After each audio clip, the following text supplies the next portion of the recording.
Hi there! Welcome back to my house here on the Vaultcraft SMP. It's been a long time since I've had visitors. Maybe your own server is something like this. Empty. And alone. And so I think it's time to talk about the elephant in the room. To talk about this very problem. Maybe you've seen it in the videos that you watch. Your favorite creator just stopped making videos for Vault Hunters. Or maybe they even went so far to make a goodbye video. The bottom line is, people are leaving Vault Hunters, and not just a few here and there. I mean, there's a lot of people that have stopped playing Vault Hunters. Maybe you haven't noticed, or maybe you just haven't given it any thought. But here's my list of 10 reasons why people are leaving Vault Hunters, in droves. At number 10, we have the fact that the game is not balanced. Now, to a certain extent, this is expected, right? This is an open alpha after all. Nobody expects a completely polished game at this phase. But the bottom line is that it's a source of frustration. You find a strategy that works for you, only to have it changed later on and no longer be viable. We see this all the time with skills. Not only have the skills been completely revamped a couple times, but they are constantly being tweaked in terms of damage and range and things like that. So this process of balance, rebalance, overbalance, and rebalance yet again is tiring, and it wears a person down. Next up, we have the slow release schedule of changes coming down the pipe. Now, I think most people understand that Vault Hunters is a relatively small dev team, and they're doing the best that they can. And I really don't want to give the wrong impression here. I'm not trying to throw them under the bus, just trying to state facts. But the fact is, they're taking quite a long time to make a lot of changes, and people are just losing interest because of the massive amounts of time that goes by in between each update, and overall with the amount of time that's gone by since the start of the game. And sadly, that release schedule has just been getting slower and slower and slower. Coming in at number 8 on the list, I have the fact that there's poor communication between the dev team and the public in general. The best source of information is going to be the official Discord. They have a really good frequently asked questions section there that's maintained by a few very dedicated people. But other than that, well, there's virtually no documentation online. There's no Wikipedia. I mean, how can you make a Wikipedia on something that keeps changing? The official website is not even up to date. The best source of current information is the patch notes that get published, which honestly aren't terribly detailed to begin with. There's no visibility into official bug tracking systems, and if you do find a bug, there's really no way to tell what the priority is of it until it just gets fixed. I imagine there is a bug tracking system somewhere, but the public can't see it. There's no visibility into what the dev team thinks is important, what they're working on, and how important the issues that are affecting you are to the dev team. In fact, there's been a time or two where I've reported a bug and was told that it wasn't a bug, only to have the very issue that I reported as a bug changed in the next patch. And even the patches themselves have no real known publication date. In fact, most of the information that comes out of the dev team is because Iskal says something on stream. And just talking about something on stream is not a good way to make an announcement. These kinds of things need to be handled in a much better and much more cohesive fashion. Coming in at number 7, I have the fact that there's a big game slowdown once you reach level 50. Starting at level 0, progressing up through level 20 or 25, you get a lot of rapid progression. And it's a lot of fun. You get to unlock several things, you get to take in a bunch of talents. All of this makes you feel good, and it's really fun. The game, of course, starts to slow down as you get into the upper levels, and once you hit level 50, it's like a brick wall.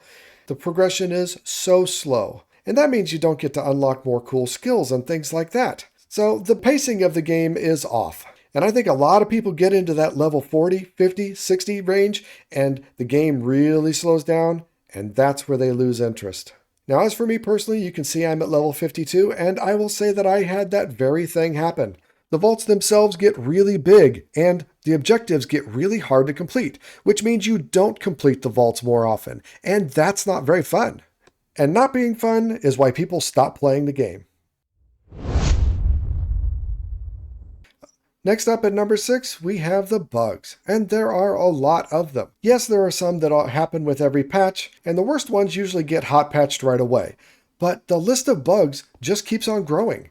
It's like some of the bugs just never ever get fixed. The official Discord has a list of known bugs, and as we scroll through here, well, you can see there's a lot of them. Now, yes, this is pre-alpha, and yes, there will be some bugs. That's somewhat expected. But it's also expected that the bugs will be getting fixed. And without any visibility into any kind of metrics, see previous point, it doesn't really feel like the bugs are being fixed faster than they're being made. And so here we are, halfway up the list, reason number 5. The bottom line is, there just isn't a lot of variety in the vaults. This was something that I was very concerned about when Vault Hunters first started. I mean, yes, we get different themes, and we get a few different rooms, and those can be really exciting. But running one vault is largely the same as running every other vault. You run around, you kill some mobs, you loot some chests, and you try to get out before the time is up. 90% of the rooms all look exactly the same, and they're honestly pretty boring. Now, in recent updates, they've worked hard to make the POIs more interesting, and they have succeeded. But the bottom line is that it's still very repetitive. Most of the POIs are the same, plain old wooden chests with just a few blocks around them. Now, to be honest, I don't really have any good ideas for how to make the vaults more exciting and entertaining and have more variety, but that's not my problem to solve. The fact is, I think the vaults are pretty repetitive, and that leads to boredom. And that, in turn, leads to people quitting. Next up at number 4, we have the fact that there is just not much to do in the overworld. A big part of the game is creating farms, and yeah, we've got a lot of farms around here. This is the industrial district. But once you do that, well, there's just not much else to do. There aren't any new structures to go explore. There really isn't any reason to go caving. There just isn't anything to do in the overworld besides create farms. And once you've done that, well, there just isn't anything else to do. I suppose if you're a builder type, you can get into the building, but I think a lot of people that play Vault Hunters aren't necessarily in it for the building aspect. I think there are many other mod packs that would be much better suited for the builder. No, I think the people that play Vault Hunters play it because they like to create farms and because they like to run the vaults. But again, once you create the farms, there's nothing else to do in the overworld. Up at number 3, we have the fact that it feels like there's no overall vision for this game. And that's a really vague thing to say, but it leads right into the corollary statement is that there's no motivation to finish the game. I don't believe that Iskall and company really have a firm vision of where this game is supposed to go or when they want to get there. And the bottom line is, it doesn't matter because they get their money by streaming. It's not like a typical game developer where you don't get any money at all until the game is done, and that gives you a whole lot of incentive to actually get the game done. No, because Iskall and company are streamers, basically they get paid to stream the game. And as long as they're streaming the game, it doesn't really matter what the state of the game is.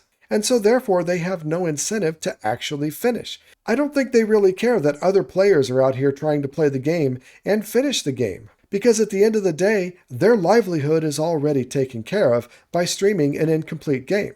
Now, I do believe Iskall would argue with me on this, but the fact is we have no visibility into what the end game should look like, and there's been no communication about it at all. And so I do kind of believe that Iskall has somewhat of a vision for where the game is supposed to go, but I don't actually think it's a very firm vision, and I certainly don't believe that there's any timeline associated with it. Which brings us to number 2 on the list. Now we're getting into the big ones, I think. And this one is particularly so for me. The fact is, every update introduces new mechanics, and I feel like I have to relearn the game every single time.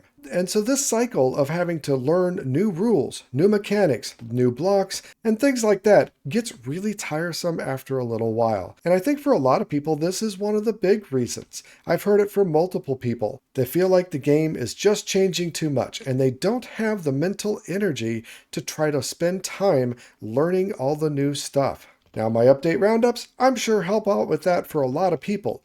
But the bottom line is that I think a lot of people have also just grown weary of it. And so here we are. Number 1, the big kahuna reason why people are quitting Vault Hunters. Well, there's just no end game. The game cannot officially be finished. We know that they're going to have something to do with artifacts, just like they did in 1.16, but exactly what? Well, that's not even implemented. How to get to the final vault, what the final vault looks like, and even whether or not these artifacts are actually going to be used, that's just not there.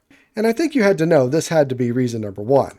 But if people aren't getting tired of having to relearn the game with every update, well, the people that have actually made it far enough to be thinking about the end game have decided to take a break or flat out quit because there is no end game.